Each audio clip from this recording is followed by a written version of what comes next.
News కు స్వాగతం. ఈనాటి ముఖ్యాంశాలు.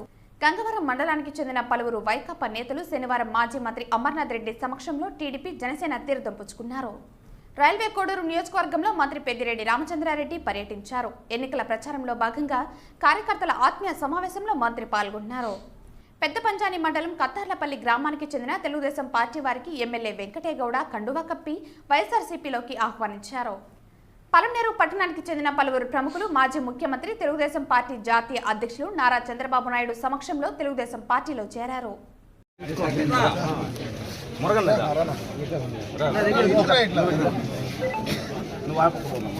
ఆ మేరకు గంగవరం మండల పార్టీ అధ్యక్షులు సోమశేఖర్ గౌడ్ ఆధ్వర్యంలో కలకటూరు పంచాయతీ నుంచి అధిక సంఖ్యలో వైకాపా నేతలు తెలుగుదేశం పార్టీలోకి వచ్చారు. అదేవిధంగా జనసేన నియోజకవర్గ నాయకులు దిలీప్ ఆధ్వర్యంలో పలువురు యువత జనసేన పార్టీలో చేరగా మాజీ మంత్రి వారికి కండువాలు వేసి ఆహ్వానించారు. గంగవరం మండలం కల్లుపల్లి పంచాయతీలోని మిట్టూరుకు చెందిన పలువురు వైకాపా నుంచి టీడీపీలో శనివారం చేరారు. స్థానిక తెలుగుదేశం పార్టీ కార్యాలయంలో మాజీ మంత్రి అమర్నాథ్ రెడ్డి సమక్షంలో వారు టీడీపీ తీర్థం పుచ్చుకున్నారు.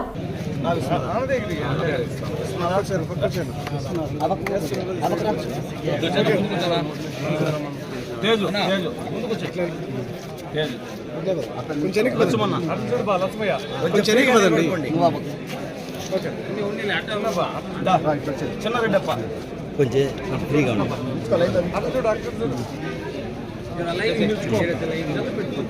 వెంకటప్ప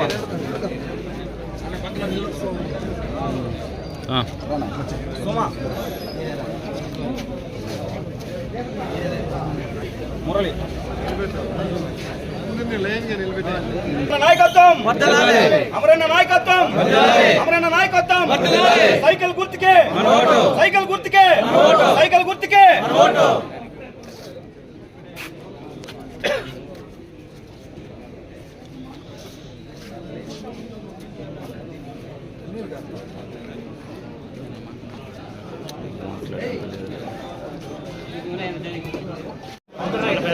గంగవరం మండలం కలగటూరు గ్రామ పంచాయతీ నుంచి వైఎస్ఆర్సీపీ పార్టీ నుంచి అమరన్న గారి నాయకత్వం కింద మేము పనిచేస్తామని చెప్పి ఈరోజు పెద్ద ఎత్తున యువత కూడా భారీ ఎత్తున తెలుగుదేశం పార్టీ మరియు జనసేన పార్టీలోకి రావడం చాలా సంతోషం. ఇప్పుడు వారందరికీ అన్నగారు కండువాలు వేసి పార్టీలోకి సాధారణంగా ఆహ్వానిస్తున్నాం. ఇప్పుడు పి బాలాజీ రెడ్డి వారిని ఆహ్వానిస్తున్నాం. P Nagaraju Reddy, Jayaram Shetty, N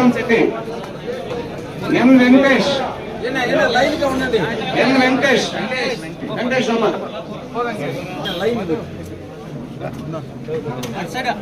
P Bhaskar,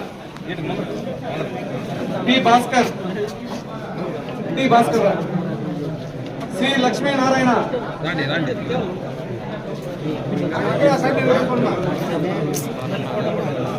Dorababu, K Dorababu,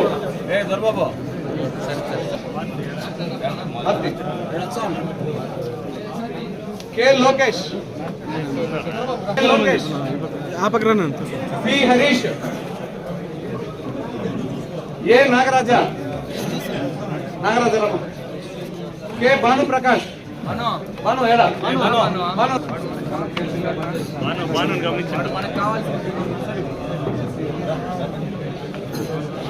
Javed బాషా,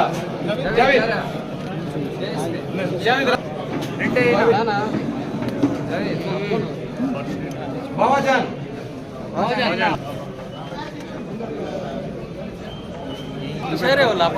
వడ్డీ Nagaraju,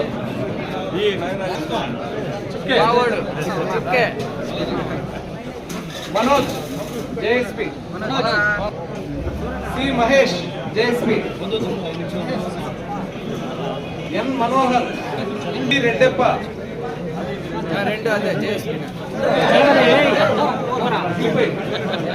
P Shivamani, C Sai Kumar, P Raj Kumar, రాజు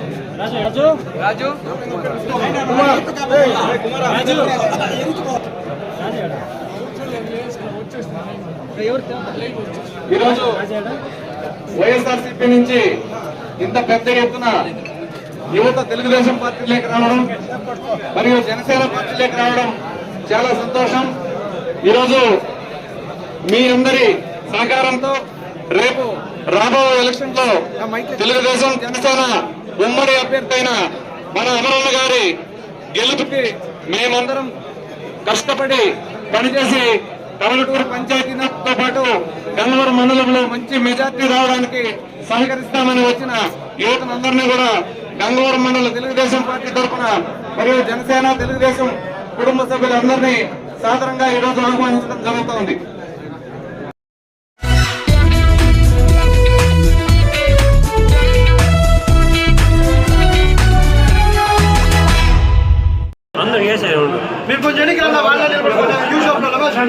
పెద్ద పంచాని మండలం కత్తార్లపల్లి గ్రామానికి చెందిన తెలుగుదేశం పార్టీ వారికి కండువా కప్పి వైఎస్ఆర్సీపీలోకి ఎమ్మెల్యే వెంకటేగౌడ ఆహ్వానించారు.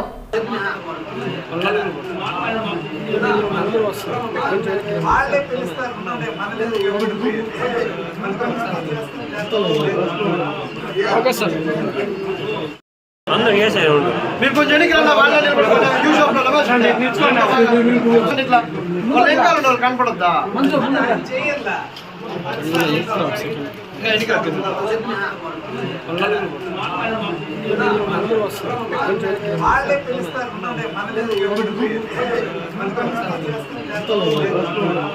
Okay sir.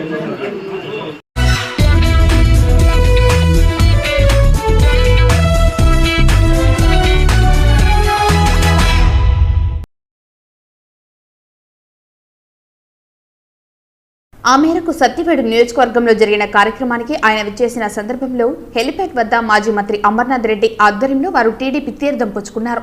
పలమనేరు నియోజకవర్గంలోని పెద్ద పంచాని మండలం మాజీ ఎంపీపీ విజయభాస్కర్ రెడ్డి, పలమనేరు మున్సిపల్ మాజీ వైస్ చైర్మన్ ప్రస్తుత కౌన్సిలర్ కిరణ్ కుమార్, మాజీ గంగమ్మగుడి చైర్మన్ మరియు మాజీ కౌన్సిలర్ ఏకే మూర్తి, మాజీ ఏఎంసీ డైరెక్టర్ మరియు ఎస్కేఎఫ్ మండి యాజమాని ఫిరోజ్లు పార్టీలో చేరిన వారిలో ఉన్నారు.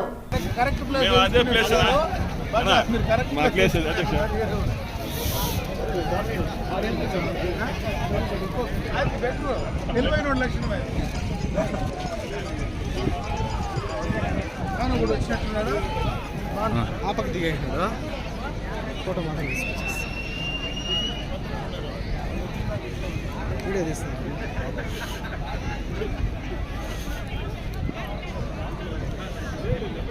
ఫోటో తీ.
నువ్వేడ మనం చూడాలి కదా.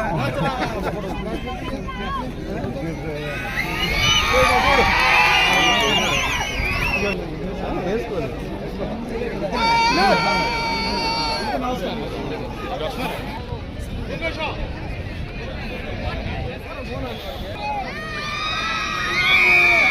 ఇద్దరు ఒకటే తీసుకున్నారా? ఎట్లా అన్నా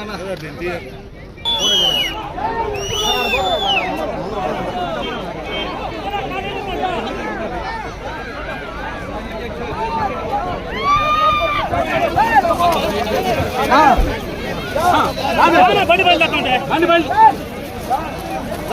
బండి వస్తుందా ఆడిపోతున్నారు అర్థం చేసుకోవాలి.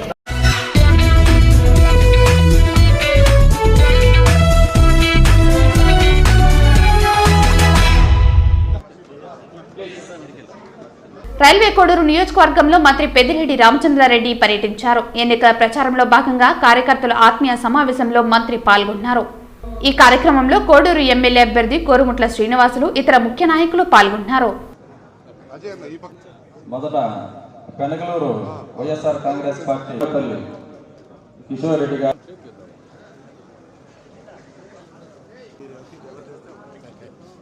శ్రీనివాసరెడ్డి గారు,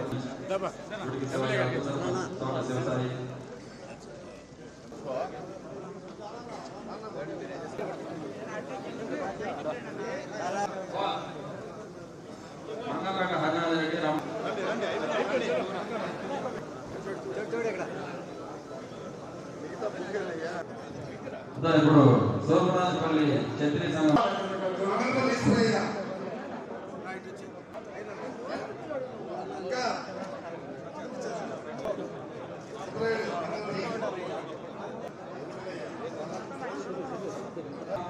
మళ్ళీ మనం ఈ ఎన్నికల్లో ప్రభుత్వాన్ని మిందరెడ్డి అన్న గారు కూడా రావాల్సి ఉంది. కానీ ఇతరుల పని వల్ల సంకల్పాలలో భాగంగా ఆయన ఇచ్చిన హామీలన్నీ కూడా 175, 151 ఇవ్వడం జరిగింది. ఏ పని చేయలేదు. మొత్తం 200 డబుల్ సెంచరీ చెప్తున్నాడు మన గౌరవ. ఆయన ఆలోచన విధానం ఇది. ఆ రోజు నేను చదువుకున్న దానికి 6 రోజులు 6 రకాల భోజనం పెడుతున్నారు. ఆ తర్వాత 6 బాబు మీరైనా ఆలోచించుకోండి. ఒక ఇంట్లో మన అన్నం తింటాం, వాళ్ళ ఇంట్లో మన అన్నం తిన్నామని చెప్పాను. వాళ్ళ కానీ ఎందుకు ఆదరించారు యాదరాష్ట్ర ప్రజలని చెప్పని ఆయన ఉద్దేశం. కాబట్టి మనమందరం కూడా 2014 ఎన్నికల్లో నుంచి మన నాయకుల మీద చిన్న చిన్న అసంతృప్తినే మనం నిలదీసి అడుగుదాం. మాకు న్యాయం చేయాలని అడుగుదాం. ఇబ్బంది లేదు. రాష్ట్రం మొత్తం మీద మనం అధికారంలోకి రాబోతూ ఉన్నాం. 175 స్థానాలు గెలుస్తామని చెప్పి మన ముఖ్యమంత్రి గారు చెప్తా ఉన్నారు. అయినా కూడా ఎక్కడో ఒక సంకోచాన్ని పుట్టించే విధంగా ఎల్లో మీడియా అంతా పనిచేస్తూ ఉంది. ఎల్లో మీడియా కానీ ఎల్లో పేపర్లు కానీ ఇప్పుడే చంద్రబాబు క్యాబినెట్ కూడా అభ్యర్థులు కూడా ఎన్నిక చేసుకున్నాడని చెప్పే విధంగా మాట్లాడుతూ ఉన్నారు. మీకు అంతా కూడా తెలుసు, 5 సంవత్సరాలలో అన్ని రకాల అభివృద్ధి కార్యక్రమాలు చేశాం. అన్ని రకాల సంక్షేమ పథకాలు ఏదైతే చెప్పాడో అవన్నీ కూడా చేశాడు జగన్మోహన్ రెడ్డి గారు. ఎన్నికలైన తర్వాత ఆయన ప్రమాణ స్వీకారం చేసిన మొదటి రోజు నుంచి ఎన్నికల హామీలు నెరవేర్చే దాంట్లో దృష్టి పెట్టారు. మా మంత్రిమండలి సమావేశంలో మొదటి సమావేశంలో మీరందరూ కూడా మన ఎన్నికల మేనిఫెస్టో కేవలం 2 పేజీల మేనిఫెస్టో మీ ఆఫీస్లో మీ సెక్రటరియట్లో మీ టేబుల్ మీద పెట్టుకోవాలా, దాన్ని ఒక భగవద్గీతగా ఒక ఖురాన్గా ఒక బైబిల్గా చూడాలని చెప్పి వారు పదే పదే చెప్పి మంత్రులందరికీ కూడా ఆ విధంగానే ప్రతి సంక్షేమ పథకానికి కూడా ఒక తేదీ ఇచ్చి ఆ తేదీ ప్రకారం ఆర్థికంగా ఇబ్బందులు ఉన్నా కూడా అన్నీ కూడా అమలు చేశాడు. ఈరోజు రాష్ట్రం మొత్తం మీద ప్రతి ఒక్కరు కూడా జగన్మోహన్ రెడ్డి గారు ఇచ్చిన సంక్షేమాన్ని అందుకున్న కుటుంబాలే. ఆ కుటుంబాలలో ప్రతి వ్యక్తి కూడా ప్రత్యక్షంగానో పరోక్షంగానో లాభపడిన విషయం కూడా మనందరికీ తెలుసు. ఒక కుటుంబానికి అయితే ₹1,00,000 నుంచి 10 లక్షల దాకా కూడా ఒక కుటుంబానికి అందించిన ఘనత జగన్మోహన్ రెడ్డి గారు. మరి అభివృద్ధి కార్యక్రమాలు కూడా మనం చూస్తూ ఉన్నాం. ఏదో అభివృద్ధి చేయలేదంటారు. అభివృద్ధి కోసం ఎంత ఖర్చు పెట్టాడో సంక్షేమానికి అంతే ఖర్చు పెట్టాం. ఈరోజు నాడు నేడు కింద పాఠశాలలన్నీ ఆధునీకరించాం. తల్లిదండ్రుల బాధ్యత బిడ్డల మీద వాళ్ళకి మంచి చదువు కావాలనే ఆ బాధ్యతను జగన్మోహన్ రెడ్డి గారు తీసుకొని ఈరోజు వాళ్ళు వేసుకునే బట్టల దగ్గర నుంచి బూట్ దగ్గర నుంచి బెల్ట్ దగ్గర నుంచి అన్ని బుక్స్ కానీ సపరేట్గా ప్రింట్ చేయించారు. ఒక పక్కన తెలుగు, ఒక పక్కన ఇంగ్లీష్.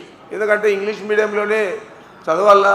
ఇతర రాష్ట్రాల్లో కానీ ఇతర దేశాల్లో కానీ పోటీతత్వంతో మన వాళ్ళందరూ కూడా మంచి అవకాశాలు అందుకోవాలా అని చెప్పి వారు దూర ఆలోచన చేసి ఒక 10-15 సంవత్సరాల్లో ప్రతి కుటుంబంలోనూ ఒక వ్యక్తి ఉద్యోగం చేస్తే ఆ కుటుంబం పరిస్థితి ఏ విధంగా ఉంటుందో, అదేవిధంగా గ్రామం పరిస్థితి ఏ విధంగా ఉంటుందో, అదేవిధంగా మన రాష్ట్ర పరిస్థితి కూడా ఆ విధంగా ఉంటుంది అని చెప్పి ఆలోచన చేసి ఓట్లు లేని పిల్లలకు కూడా ఇందాక సీను మొదట్లోనే చెప్పాడు, విద్యా దీవెన, వసతి దీవెన, అమ్మఒడి ఇవన్నీ కూడా గోరుముద్ద ఈ 4 కూడా ఓట్లు లేని పిల్లలకే ఇవ్వడం జరిగింది.